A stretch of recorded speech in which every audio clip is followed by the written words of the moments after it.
नमस्कार, मैं अंजलि सुहाने आज के इस वीडियो लेसन में आपका स्वागत करती हूँ। यह वीडियो लेसन पाठ्यक्रम गणित शिक्षण शास्त्र का पहला वीडियो लेसन है और आज का जो विषय है वो है गणित की प्रकृति। किसी भी विषय को अच्छे ढंग से पढ़ाने के लिए आवश्यक होता है कि हम उस विषय का नेचर समझें, क्योंकि हर विषय का अपना एक नेचर होता है। जैसे गणित का अपना एक अलग नेचर है, विज्ञान का अलग है, भाषा का अलग है। जब हम इस नेचर को समझ लेते हैं तभी हम प्रभावी शिक्षक बन पाते हैं और हमारे शिक्षण अधिगम प्रक्रिया में वह सभी तत्व शामिल हो पाते हैं जिससे कि हमारा शिक्षण सफल हो। तो हम प्रारंभ करते हैं कि गणित का नेचर क्या है। गणित का नेचर जानने से पहले सबसे पहले हम बात करते हैं कि गणित क्या है। गणित वह विज्ञान है जिसमें अंकों के साथ संक्रियाएं, विविध तरीकों की गणनाएं, आकारों और संरचनाओं का मापन, आंकड़ों का प्रबंधन एवं व्याख्या, चरों के मध्य संबंध इत्यादि समाहित होता है। जैसा कि इस परिभाषा से आप देख सकते हैं कि गणित वह विज्ञान है जिसमें क्या है, अंकों के साथ संक्रियाएं हैं। जैसे कि हम कुछ भी एडिशन, सब्ट्रैक्शन, मल्टीप्लिकेशन, डिवीजन, जोड़, गुणा, भाग ये सब करते हैं, वह भी गणित में है। अन्य तरह की गणनाएं जैसे कि प्रतिशत निकालते हैं, वह सभी गणनाएं, आकार और संरचनाओं का मापन, त्रिकोण, आयत, चतुर्भुज, उनका हम मापन करते हैं, आंकड़ों का प्रबंधन करते हैं, सांख्यिकी का उपयोग करते हैं, दो चरों के मध्य संबंध देखते हैं, यह सभी क्या है, गणित है। अन्यथा क्या होता है कि गणित में लोग समझते हैं, अगर किसी से बोलो कि गणित क्या है तो उनको लगता है कि गणित मतलब क्या है कि एडिशन सब्ट्रैक्शन कर लिए या प्रतिशत निकाल लिया, वह गणित हो गया। नहीं, गणित उससे ऊपर है। अब उसके बाद चलते हैं कि गणित आगे क्या है। राष्ट्रीय शिक्षा नीति 1986 में कहा गया है कि गणित को क्या करना है, गणित को बच्चों को तर्कपूर्ण सोचने, मतलब गणित जब बच्चा पढ़े तो बच्चा क्या कर सके, तर्कपूर्ण सोच सके, तर्क कर सके, विश्लेषण कर सके और अभिव्यक्ति कर सके। अभिव्यक्ति गणित के द्वारा इस तरह से प्रशिक्षित करना है। ऐसा नहीं है कि गणित को मैं जो पहले भी मैंने कहा है कि उनको कैलकुलेशन करना सिखा दें, गणना करना सिखा दें, नहीं, उससे ऊपर जाना है गणित के लिए। तो यह बात कही गई है राष्ट्रीय शिक्षा नीति 1986 में। इसके बाद बहुत सी और भी डेफिनेशंस हैं जिनकी कुछ की चर्चा हम यहाँ करेंगे कि गणित के बारे में और क्या क्या कहा गया है। गणित के बारे में कहा गया है, गणित में क्या, माप, गुणा, मात्राओं, समूहों के संबंधों का अध्ययन। जो समूह है, कोई भी सेट दिया गया है, उसके बीच में क्या रिलेशन है और उसमें क्या करना है, प्रतीकों का उपयोग करना है। गणित में जो गणित की जो भाषा है उसमें क्या होते हैं, बहुत से प्रतीक होते हैं। प्रतीक मतलब कुछ चिन्ह होते हैं, जैसे प्लस का एक चिन्ह है, माइनस का एक चिन्ह है, प्रतिशत का एक चिन्ह है। तो इन सभी का उपयोग करना गणित में शामिल है। तो अभी हमने राष्ट्रीय शिक्षा नीति ने क्या कहा वो देखा, डेफिनेशन जो है उसको समझा। उसके बाद आता है कि अगर हम इसको इस तरह से देखें तो गणित है क्या वास्तविकता में। अगर हम व्यापक रूप से कहें तो गणित एक विज्ञान है जिसमें शामिल है संख्याओं की संक्रियाएं, विभिन्न प्रकार की गणना, आकार और संरचनाओं का मापन, आंकड़ों का संगठन, विश्लेषण और व्याख्या, चरों के बीच संबंध स्थापित करना, सोचने की प्रक्रिया। गणित में हमें क्या करना है, सोचने की प्रक्रिया डेवलप करना है, समस्या समाधान कौशल का विकास करना, आगमनात्मक और निगमनात्मक तर्क विकसित करना और सामान्यीकरण करना। तो गणित में क्या क्या शामिल है, गणित में शामिल है समस्या समाधान करना, निगमन तर्क, आगमन तर्क, सामान्यीकरण करना। ये सभी बातें मिला के गणित की बात होती है।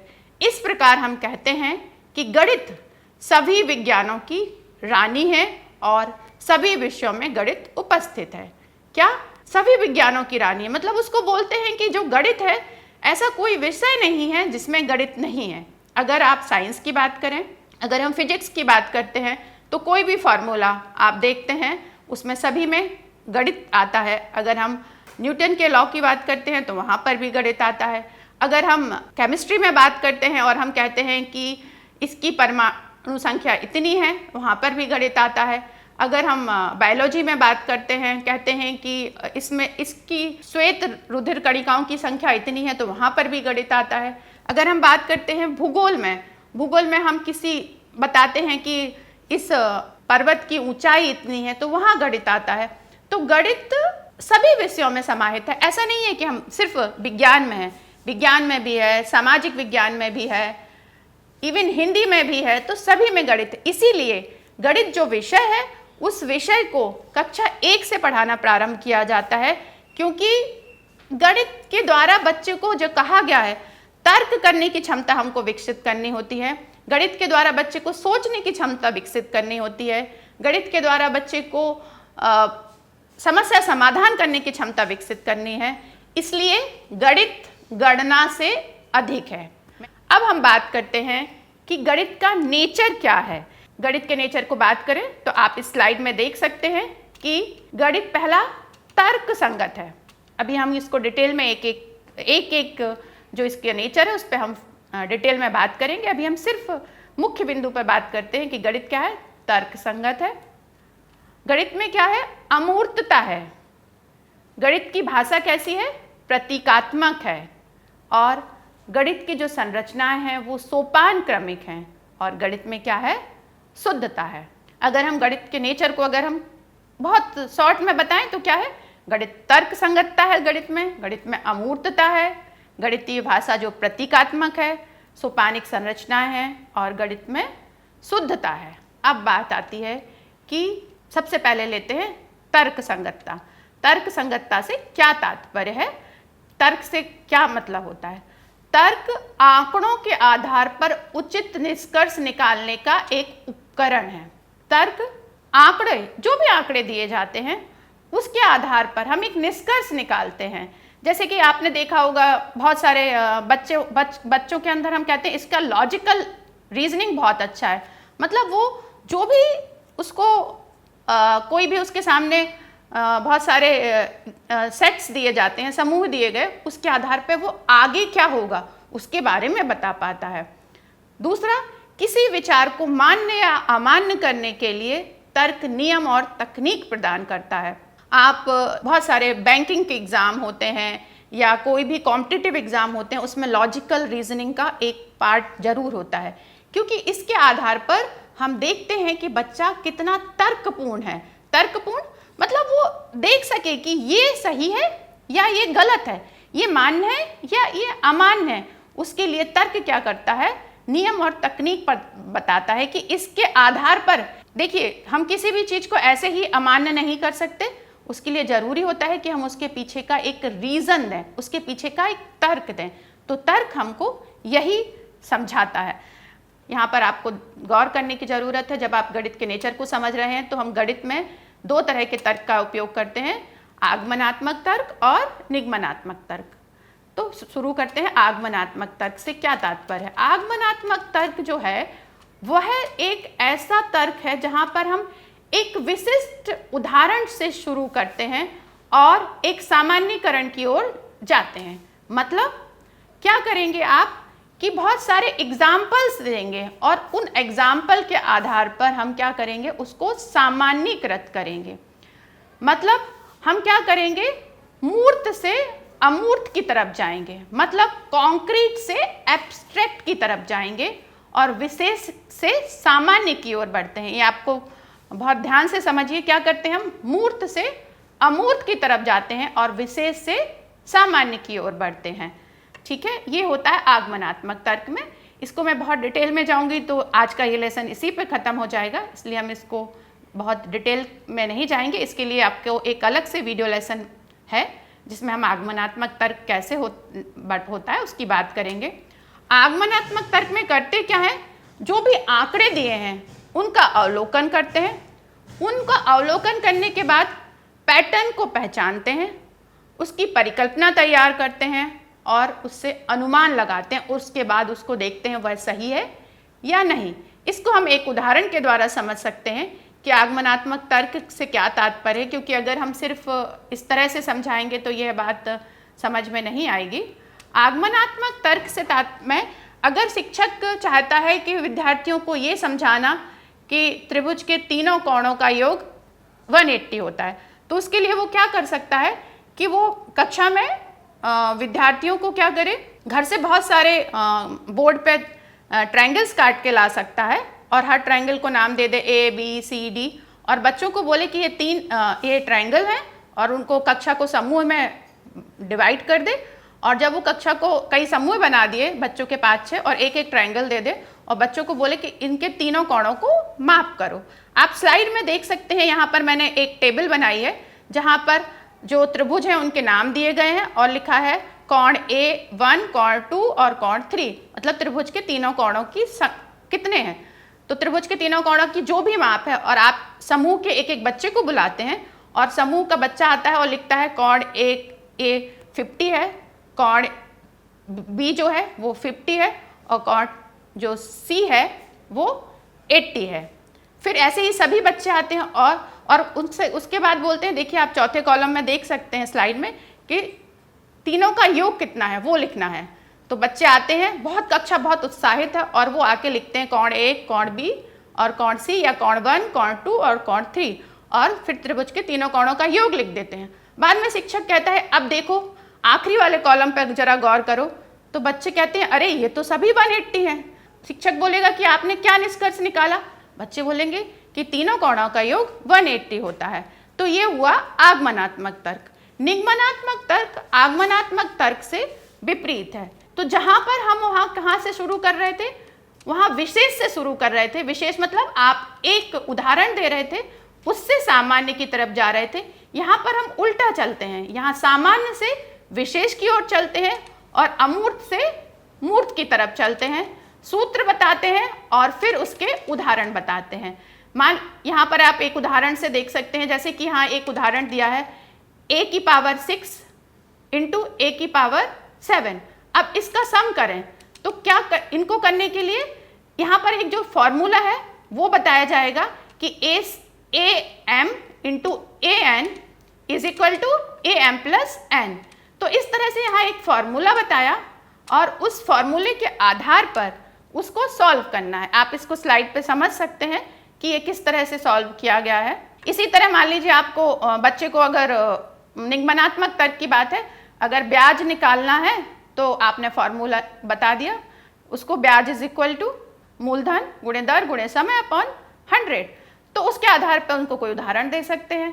तो ये बात हुई कि यहाँ पर निगमनात्मक तर्क की। दूसरी बात आती है गणित की भाषा। गणित की भाषा जो एक विशेष भाषा है, गणित एक विशेष विषय है जिससे विशेष विशेषताओं के कारण इसकी अपनी एक भाषा है। गणित के विचारों के संचार में भाषा मुख्यतः प्रतीकों और शब्दों के रूप में होती है। प्रतीकों का उपयोग जो गणित की भाषा को किसी अन्य भाषा की तुलना में स्पष्ट, संक्षिप्त और सटीक बनाता है। प्रतीकों द्वारा विवरण बहुत संक्षिप्त होता है और इसमें अस्पष्टता की कोई संभावना नहीं होती है। देखिए गणित की जो भाषा है वह अन्य भाषाओं के विपरीत क्या है, सार्वभौमिक है। मतलब सभी जगह गणित को एक ही तरह से समझा जाएगा। जैसे अगर आप बोलते हैं 5 + 9 इज इक्वल टू 14, तो यहाँ पर प्रतीक क्या है, 5 भी एक प्रतीक है, प्लस का साइन भी एक प्रतीक है और 9 भी, और इज इक्वल टू 14। तो यहाँ अगर आप कहें कि 5 और 9 को जोड़ो, उसकी जगह आप लिख सकते हैं 5 + 9 इज इक्वल टू 14। और हम कह रहे हैं ये क्या है, सार्वभौमिक है। आप चाहे इंडिया में हो या अमेरिका में हो या ब्रिटेन में हो, कहीं पर भी हो, आप इसको 5 + 9 इज इक्वल टू 14 ही लिखेंगे। दूसरी तरह से अगर हम कहते हैं कि बहुत सारे एग्जाम्पल हो सकते हैं, तो गणित में क्या करते हैं, जो गणित की जो भाषा है वो बहुत संक्षिप्त होती है और उसमें बहुत सारे चिन्हों का और प्रतीकों का प्रयोग करते हैं, और जिससे कि इन चिन्ह और प्रतीकों की वजह से ये सार्वभौमिक हो जाती है। तो ये हुई गणित की भाषा। इसके बाद हम बात करते हैं कि पहला जो हम गणित के नेचर की बात कर रहे थे, उसमें पहला जो था वो था गणित तर्कपूर्ण है, दूसरा था गणित की भाषा और प्रतीक, तीसरी बात कहते हैं हम कैसी, गणित कैसी है, अमूर्त है। गणित काफ़ी हद तक एक अमूर्त विषय है।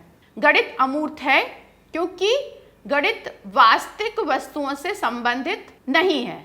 ऐसे तो वो वास्तविक वस्तुओं से संबंधित है, लेकिन जब हम कहते हैं 5 + 4 = 9, तो यहाँ पर क्या हो गया, गणित अमूर्त जैसी दिखती है कि 5 + 4 = 9। इसलिए ये अमूर्तता ही है जिससे कि बच्चे गणित को कठिन समझते हैं, और इसी अमूर्तता को हमको मूर्त एग्जाम्पल देके गणित को समझाना है। इसलिए हमको गणित अमूर्त तो है, लेकिन ये अमूर्त कंसेप्ट भी जो हैं वो मूर्त विचारों से, मूर्त वस्तुओं से निकले हैं। कोई भी पहलू चाहे मूर्त हो या अमूर्त, उनकी संख्याओं, अक्षरों और अन्य जो भी उसमें चिन्ह हैं, प्रतीक हैं, जो आरेख हैं, ज्यामिति आकार हैं, उनके द्वारा उनको दर्शाया जाता है। मतलब अगर आप गणित में क्या है, अगर त्रिभुज के बारे में बताना है तो त्रिभुज का एक आकार है, हम बोलते हैं आयत, उसका एक आकार है, हम बोलते हैं चतुर्भुज, उसका एक आकार है, कुछ भी चिन्ह हैं, तो इन चिन्हों की वजह से, इन आकारों की वजह से, इन संख्याओं की वजह से, जैसे अगर हम कहते हैं कि जीरो क्या है, एक ऐसे देखा जाए तो एक अमूर्त कंसेप्ट है, लेकिन अगर हम इसको मूर्तता से शुरू हुआ है, मतलब अगर हमने किसी को कुछ दिया और उससे वापस ले लिया, उसके पास कुछ नहीं बचा, यानी कि वो शून्य है, और वो शून्य जो है, वो जीरो जो है, वो अमूर्त है। इसलिए हम बोलते हैं कि गणित एक अमूर्त विषय है। ठीक है, इस अमूर्तता के कारण ही गणित को थोड़ा समझने में कई बार कठिनाई बच्चों को होती है। तो हमको शिक्षकों को चाहिए कि इस अमूर्त विषय को मूर्त उदाहरण देके समझाएं। इसके बाद जो बात आती है, अगला जो गणित का जो नेचर है वो है शुद्धता। शुद्धता के नाम से ही आप समझ सकते होंगे कि शुद्धता का मतलब क्या होता है। शुद्धता एक डिग्री है जिस पर सटीकता लागू होती है।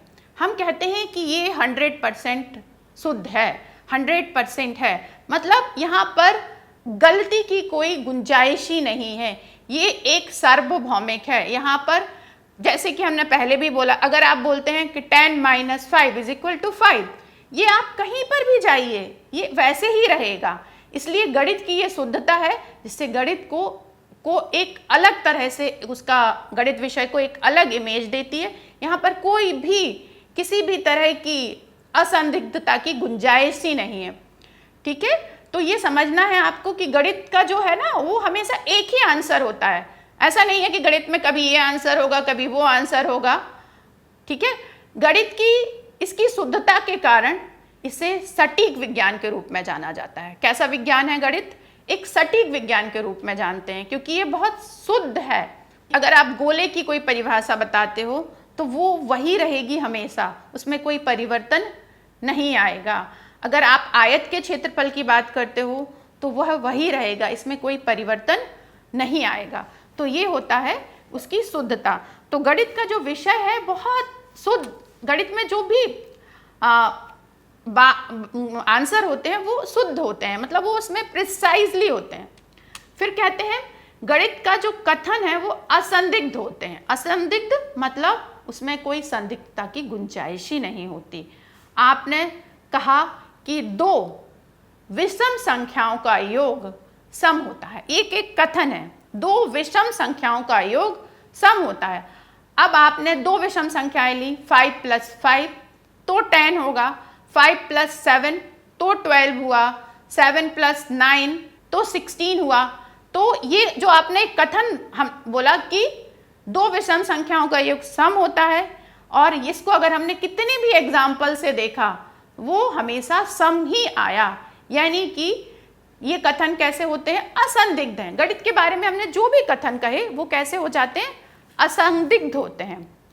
गणित के परिणाम या तो सही होते हैं या गलत। देखिए, जब बच्चे का कोई क्वेश्चन सॉल्व करते हैं तो हम कहते हैं कि अगर कोई हिंदी का क्वेश्चन है या कुछ विज्ञान में पूछा है, तो अगर बच्चे को हम कुछ उसमें से जब हम उसका परफॉर्मेंस देखते हैं, उसकी प्रगति का आकलन करते हैं, तो कई बार हम उसमें उसको कुछ मार्क्स दे भी देते हैं। लेकिन जब गणित में ऐसा होता है तो ऐसा नहीं होता है। उसका आंसर सही आया है तो सही होगा और गलत आया है तो गलत होगा। उसमें इस तरह की कोई गुंजाइश नहीं होती है। अगली बात आती है कि गणित के जो परिणाम हैं उनकी वैधता को सत्यापित किया जा सकता है। क्योंकि सत्यापित कैसे कर सकते हैं कि जैसे कि अभी मैंने एक एग्जाम्पल बताया, इसको आप समझेंगे, देखेंगे तो आप समझ सकते हैं कि हमने इसको समझाया कि ये वैलिड है या नहीं है। गणित की जो अगला नेचर है जिसकी हम बात करते हैं वो है सोपान क्रमिक संरचनाएं। सोपान क्रमिक संरचनाएं मतलब जो गणित का जो भी कंसेप्ट डेवलप होते हैं वो एक निश्चित क्रम में होते हैं। जैसे जैसे हम मूर्त वस्तुओं से प्राप्त अमूर्त विचार व्यापक होते हैं, वैसे वैसे उसमें शामिल अवधारणाओं का विस्तार भी श्रृंखलाबद्ध रूप से होता जाता है। गणितीय ज्ञान का ढांचा सोपान क्रमिक तरीके से बनता है तथा व्यापक रूप से इसी प्रकार से ग्रहण किया जाता है। इस बात को आप ऐसे समझ सकते हैं कि जो भी एक अमूर्त विचार आएगा वो कहाँ से आएगा? मूर्त वस्तुओं से आएगा, और उसमें एक एक करके ही अवधारणाएं आगे बढ़ती हैं। यही एक बात है जिससे कि गणित को एक अलग तरह से, गणित का जो नेचर है वो बाकी विषयों से अलग है। और गणित में बच्चों के सफल ना होने का कभी ना कभी कारण यह भी होता है कि हम बच्चे को गणित की जो कंसेप्ट है उसको एक क्रम से नहीं सिखा पा रहे होते हैं। अगर उसमें कुछ क्रम छूट जाता है तो बच्चे पिछड़ने लगते हैं। अगर देखिए, अगर बच्चे को डिवीज़न का कंसेप्ट आपको सिखाना है तो उसको उसके लिए एडिशन, मल्टीप्लिकेशन और सब्ट्रैक्शन यानी जोड़, गुणा और घटाना, ये तीनों में उसको महारत होना चाहिए, तभी वह डिवीज़न कर सकता है, भाग कर सकता है। जो भाग वाली जो संक्रिया है, क्योंकि उसमें उसको जोड़ना भी पड़ता है, उसको घटाना भी पड़ता है और गुणा भी करना पड़ता है, तो ये क्या हुआ? सोपान क्रमिक हुआ। तो इसको एक उदाहरण से आप और समझ सकते हैं। हम संख्या पद्धति का उदाहरण लेते हैं जिसको आप बहुत आसानी से समझ पाएंगे कि कैसे गणित का नेचर है वो सोपान क्रमिक है। आप सबसे पहले हमने बच्चों को अमूर्त से गिनना सिखाया, 1 2 3 4, ये 1 है, फिर 2 है, फिर 3 है, ये जब और 1 2 3 4 5 6 इसको हम बढ़ाते जाते हैं तो इनको हम क्या कहते हैं? n इज इक्वल टू प्राकृतिक संख्याओं का समुच्चय। सबसे पहले हमने बच्चे को यही सिखाया, ठीक है। n इज इक्वल टू 1 2 3 4, ये 5 6 7 8, ये क्या हुआ? प्राकृतिक संख्याओं का समुच्चय हो गया। इसके बाद हम एक स्टेप आगे बढ़े, उसके बाद उनको 0 जोड़ दिया तो हम कहेंगे ये पूर्ण संख्याओं का समुच्चय हो गया। यानी कि पहली वाली अवधारणा से दूसरी वाली अवधारणा जुड़ी हुई। दूसरी वाली अवधारणा को जानने के लिए पहली वाली अवधारणा को जानना जरूरी है, ठीक है। फिर इसी के बाद अभी बच्चे को क्या पता है कि पूर्ण संख्याओं का समुच्चय 0 1 2 3 4 5। अभी हमने क्या किया? उनको माइनस वाली जो संख्याएं हैं उनका कंसेप्ट सिखाया, -3 -2 -1, और इनका एक समुच्चय बना दिया कि ये जो समुच्चय है जहाँ पर माइनस की संख्याएं भी हैं, 0 भी है और प्लस की संख्याएं हैं, इनको हम बोलते हैं पूर्णांक संख्याओं का समुच्चय। तो देखिए आप, ये श्रृंखला बन रही है ना, पहली वाले से दूसरी वाली जुड़ी, दूसरी वाले से तीसरी वाली जुड़ी, इसको बोलते हैं सोपान क्रमिक। इसके बाद हमने उसमें ऐसी संख्याओं को भी जोड़ा जैसे 1/2, 3/4, 4/5 यानी p/q, जहां पर p भी और q भी क्या है? पूर्णांक है, और ध्यान रखने की जरूरत है q कभी भी 0 नहीं है। और इनको क्या बोलेंगे? परिमेय संख्याओं का समुच्चय, जिसमें 1 2 3 4 5 6 भी है, 1/2, 2/3, 4/5 भी है। तो इस तरह से आप इसको एक फिगर में देखिए। आप ये जो फिगर देख रहे हैं, सबसे अंदर वाले फिगर में क्या है? n है, उसके आगे अगर 0 जोड़ दिया तो w है, पूर्ण संख्याओं का समुच्चय। उसके आगे अगर हमने उसमें माइनस वाले नंबर्स भी जोड़ दिए तो पूर्णांक हो गए, और उसमें हमने 1/2, 2/3, 4/5 ये भी जोड़ दिए तो परिमेय संख्याओं का समुच्चय हो गया। तो यही मैंने इसके पहले वाली स्लाइड को अगर आप देखेंगे तो आप पाएंगे कि इसमें जो गणित की जो संरचनाएं हैं वो एक सोपान क्रमिक तरीके से बढ़ती हैं, और जो इसके विचार हैं वो सोपान क्रमिक तरीके से आगे बढ़ते हैं, और बच्चे इनको ग्रहण भी इसी तरह से करते हैं। ये भी ध्यान रखने की जरूरत है कि गणित के जो ये संरचनाएं हैं, ये बच्चों को सिखाना भी हमको इसी तरह से है। तो आज के इस वीडियो लेसन में हमने सीखा और मैंने आपको समझाने की कोशिश की कि गणित का नेचर क्या है, गणित कैसे अमूर्त है, गणित की भाषा जो है वो कैसे प्रतीकों से जुड़ी हुई है, गणित का जो संरचनाएं हैं वो सोपान क्रमिक हैं, गणित के जो कथन हैं वो असंदिग्ध होते हैं, गणित में शुद्धता, सटीकता और स्पष्टता होती है, गणित तर्कपूर्ण है। तो जब हम इन सब बातों को समझ लेते हैं तब इनके आधार पर ही हम समझ पाएंगे कि गणित को हमको पढ़ाना कैसे है। तो मैं उम्मीद करती हूँ कि आप गणित का क्या नेचर है, गणित की प्रकृति क्या है, इसको समझ पाए होंगे। धन्यवाद।